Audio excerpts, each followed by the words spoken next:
Facts consumers should know before considering credit counseling or debt consolidation. Brought to you by CreditSecretsBible.com. There's one topic which every time we write about it seems to generate some hate mail, while at the same time spawning a flurry of wonderful praise from consumers. Of course, the hate mail's always from the few people that happen to own these certain types of businesses we discussed, credit counseling or debt consolidation companies. Many even claim to be nonprofit organizations. You'd almost have to be an ostrich with your head stuck in the sand not to see or hear at least one advertisement a day from a credit counseling or debt consolidation company. However, you can expect this to change, and change soon. Since this is a topic which tends to stir up the owners of these businesses, we're going to take a different approach by not sharing our opinion, but rather the opinion of others. We'll start with the news media and the Internal Revenue Service. NPR News, May 15, 2006. Quote, the Internal Revenue Service is revoking the tax-exempt status of some of the largest credit counseling agencies in the country. An IRS investigation disclosed that the firm solicited business from people seriously in debt and that they didn't provide counseling or consumer education as required. Prodded in part by a Congressional Oversight Committee and consumer advocates, the IRS began investigating dozens of credit counseling agencies, most holding nonprofit status 2 years ago. IRS Commissioner Mark Everson said the companies, quote, poisoned an entire sector of the charitable community, unquote. Everson said in many instances, companies were organized merely to funnel business to loosely affiliated for-profit companies.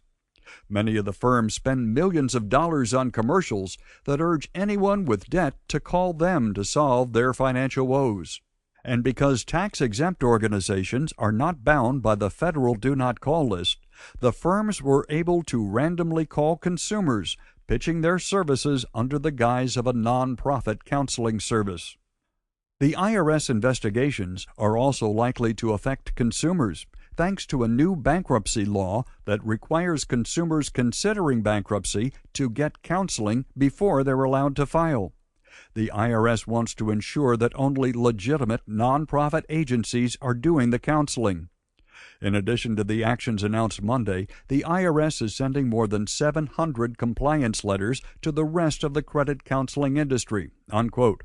That NPR story was broadcast in May 2006.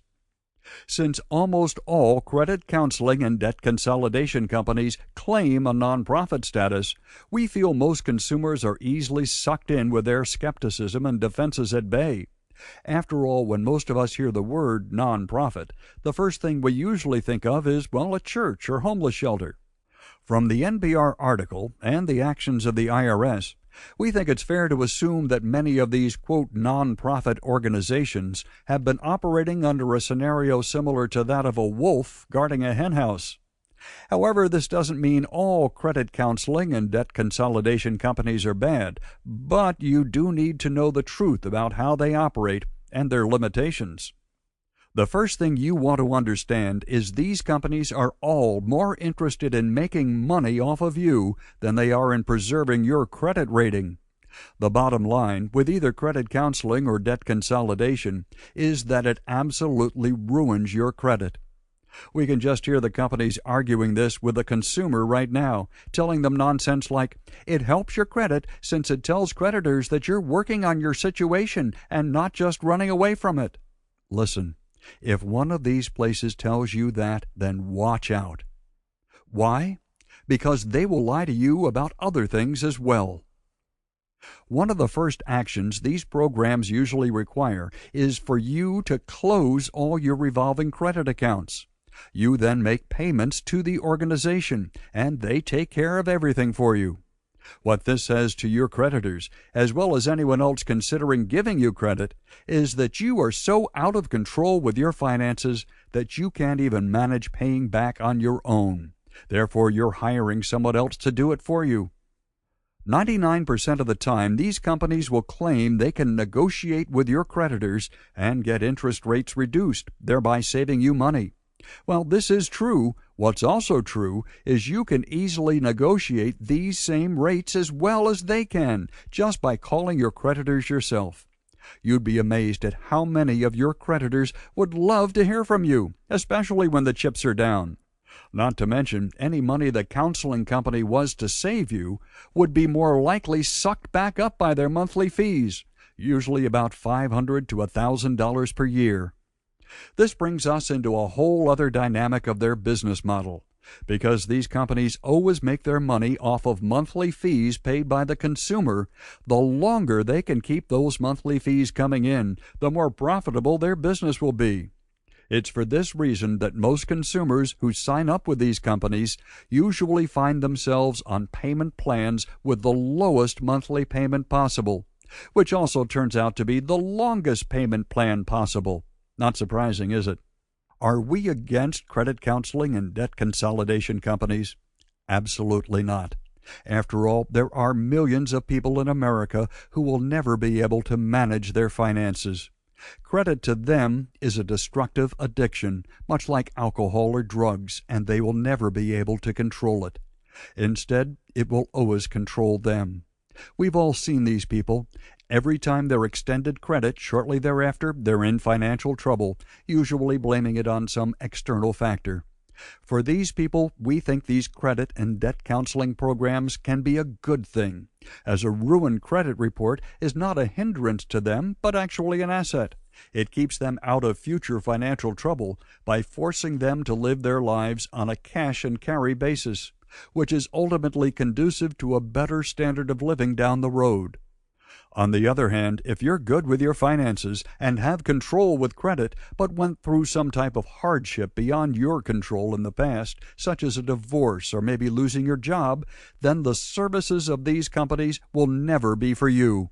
You will do far better and preserve your credit rating by taking matters into your own hands. Reason being is that you understand your credit rating is a powerful tool that can help you move ahead faster, help others, and help yourself as well create the life you want. It all comes down to self-management. We all know that those who cannot manage themselves will ultimately be managed by others, and credit's no different. When you learn to manage it well, you are the master and it is the servant. If you care about your credit and want to benefit from it in the future, then you will never rely on a credit or debt counseling service to help you get out of any trouble you find yourself in. Instead, you'll look inward and get yourself out while preserving your credit rating the best you can.